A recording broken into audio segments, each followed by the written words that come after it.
Just when you thought this shit couldn't get any more ridiculous. Welcome back to Orange Hat Reviews, everyone. Hope you're all having a wonderful day. So, Forbes is deciding to go after YouTubers and others with this really stupid article. Let's get into it, shall we? The boys to Rings of Power. Everyone is tired of toxic, there it is, fans. So if you automatically do not like this and you give legitimate criticism, you are toxic. That is mainstream media's official declaration. They've been saying it for years and years. I mean, it doesn't matter that people have given legitimate criticisms, not talking about racial stuff or identity stuff at all, but actual legitimate criticisms. Doesn't matter to them. It really doesn't. But let's get into it. So, when entertainment industry finally started to embrace diversity and representation, I'm sorry, what? Diversity and representation didn't just start, you fucking retards. Yes, I'm going to call you that, because you are seriously held back and hindered if you think that diversity and representation just somehow started within the last decade. You obviously haven't been paying attention. Wow. The shift awakened something ugly lurking inside fantasy and sci-fi fandoms. Oh, did it?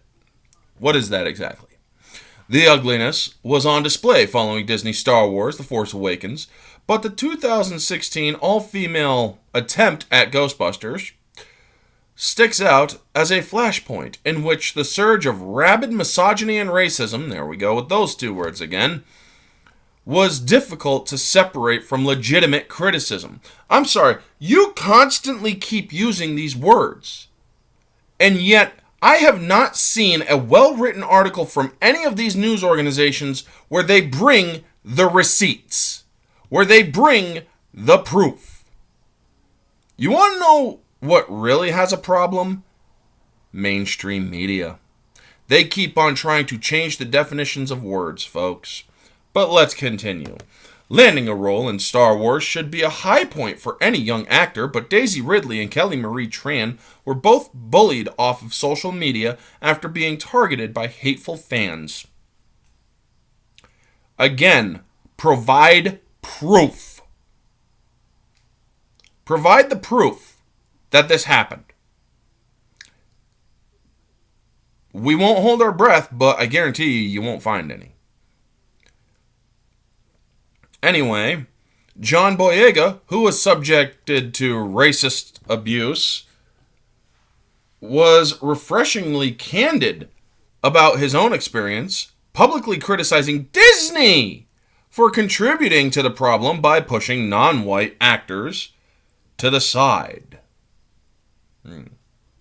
So maybe it's Disney's fault instead of fans. Did you ever think of that? While culture wars aren't exactly new, the derogatory term Mary Sue was coined back in the 70s. They have definitely escalated to an absurd degree. There's a thriving industry on YouTube of anti-woke commentators, churning out low-effort videos that display zero media literacy, criticizing perceived wokeness in media, mostly meaning diverse casting. Actually, if you had paid attention to anything myself and other YouTubers in the community have been talking about, you might find yourself proven wrong. What we consider woke is outside agenda pushed over the story of which is trying to be told. Like making a Batwoman show that doesn't exist in the real world and drawing conclusions to Donald Trump Doing the same thing with Supergirl, where they had to go political in real world politics, talking about a wall being built in their world by Democrats. And yet, you seem to think that this is the most important stuff, instead of telling a good superhero story about a woman saving the day. Nothing wrong with that. But when you constantly push this stuff into people's faces, yeah, that does kind of rub people the wrong way. And then when they say, could you have just focused on telling a story? Oh, you're toxic. Anyway,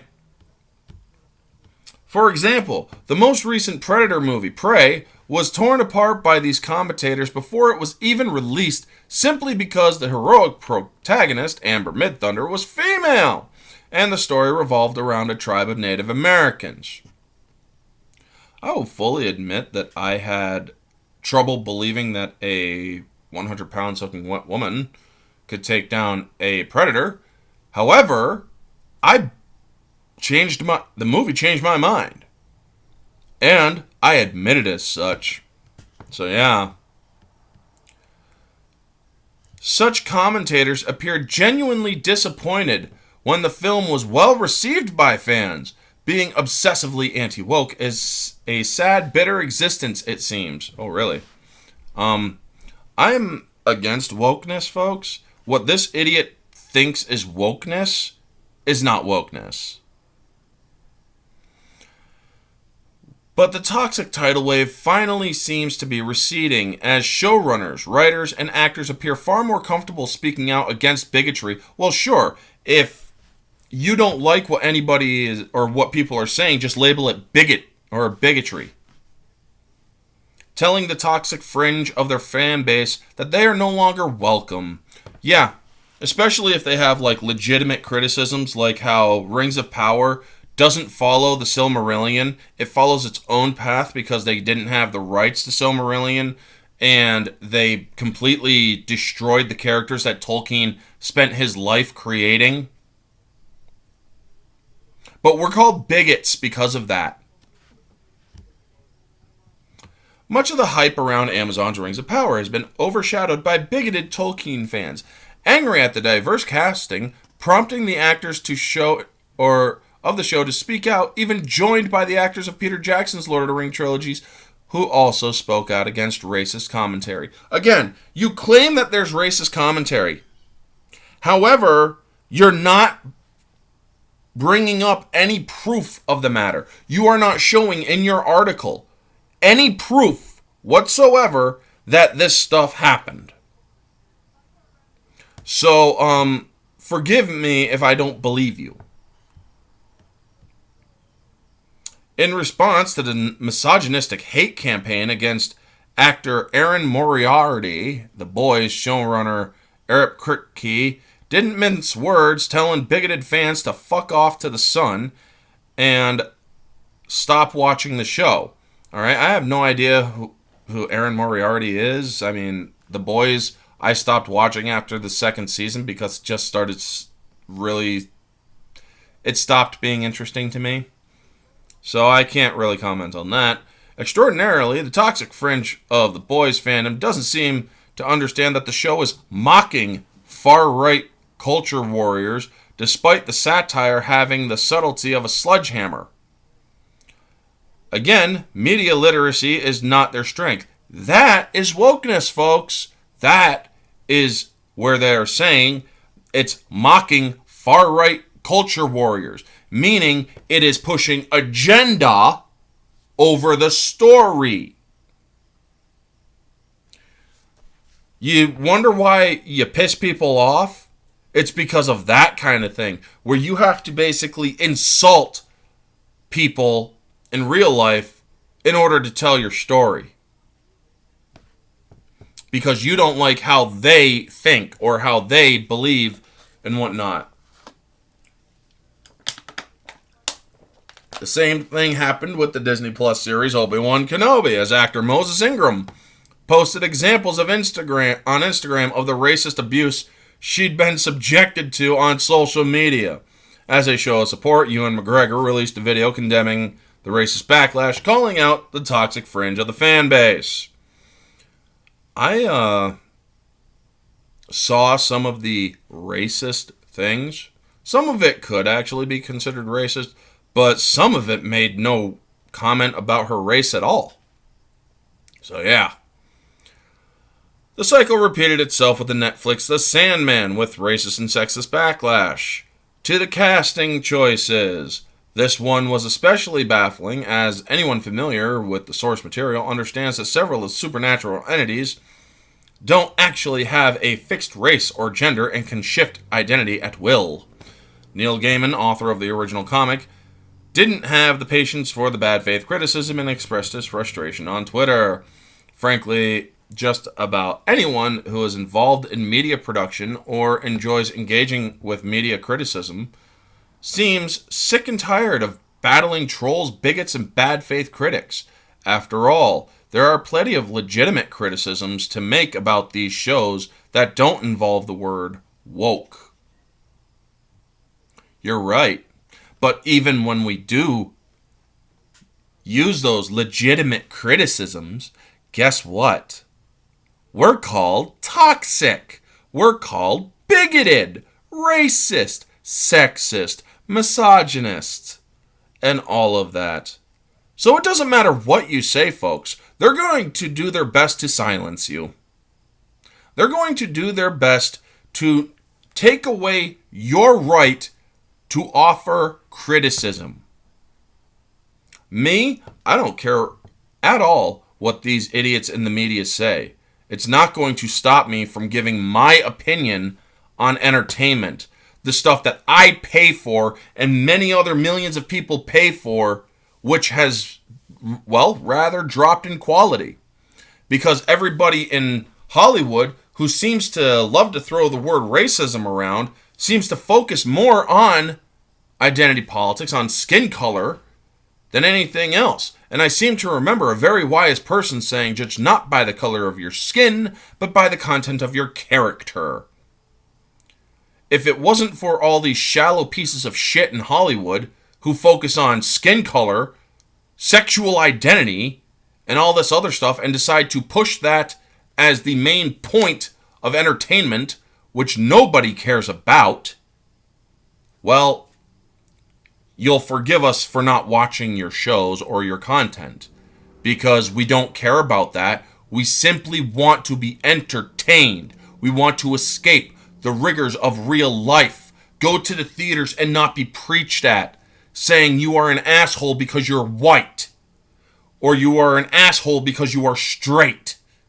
Nobody wants to go to the theaters and see that. We want to go to the theaters, watch shit getting blown up, watch the hero get the girl, or whatever, and actually just have a fun time. But it seems that Hollywood and dumbasses like Danny D. Placido, the author of this article, can't understand legitimate criticism if it walked up and kicked him in the ass.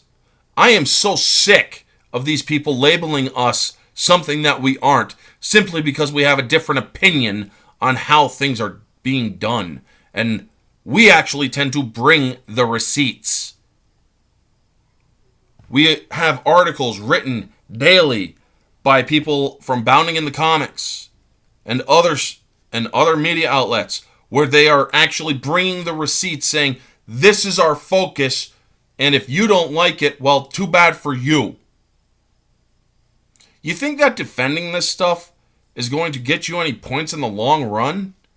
You call yourselves progressive, but focusing on skin color and segregating people based on race and sexual identity seems more regressive, if you ask me.